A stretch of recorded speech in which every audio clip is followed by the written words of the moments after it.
तिची ही अवस्था मीच केली।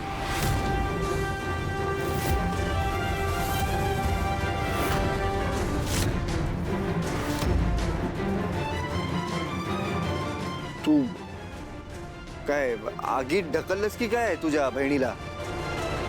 एक एक एक एक मिनिट मीरा, काय प्रकार आहे? हो दादासाहेब, मायाला आगीत मीच कोंडलं होतं।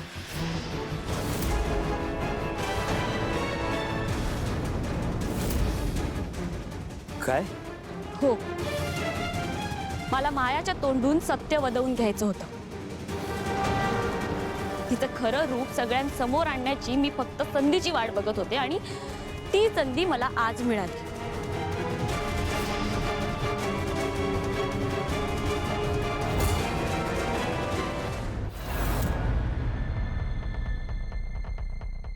कोणतं सत्य?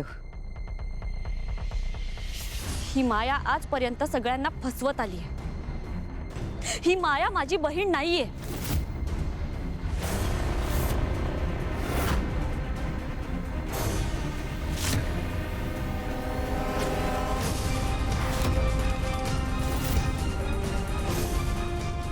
मीरा, अजून कितीदा हे रडगाणं गाणार आहेस तू?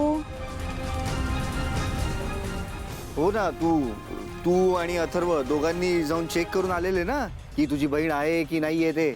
मग मीरा, पण तूच सांगितलं होतंस ही माया तुझी बहीण आहे म्हणून। हो हो,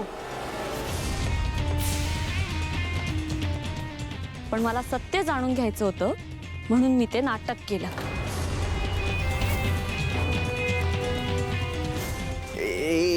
एक मिनिट, काय कन्फ्युजन आहे नक्की? एकदा तू म्हणतेस ही तुझी बहीण आहे, एकदा म्हणतेस ही तुझी बहीण नाहीये, नक्की काय आहे? अरे पण अथर्व, ती सगळी कागदपत्र तू स्वतः पाहिली होतीस ना? मीरा, मला तुझं वागणं कळत नाही। ऐकून घ्या, माझं सगळं कळेल तुम्हाला। या मायाने माझी बहीण असण्याचं खोटं नाटक केलं, सगळे खोटे पुरावे तयार केले आणि आपण तेच पुरावे बघत गेलो। वहिनी, मला सांग, माया असं का करेल? म्हणजे या सगळ्यात तिचा काय फायदा आहे? मी माझ्या खऱ्या बहिणीपर्यंत पोहोचू नये ना म्हणून तिने हे सगळं केलं। तिला या घरात राहायचं होतं फक्त। या मायाने माझं नाव तर घेतलं नसेल ना? आणि इतकंच नाही तर या मायाने या घरच्या सुनेचा, अंबिकाताईचा खून सुद्धा केला।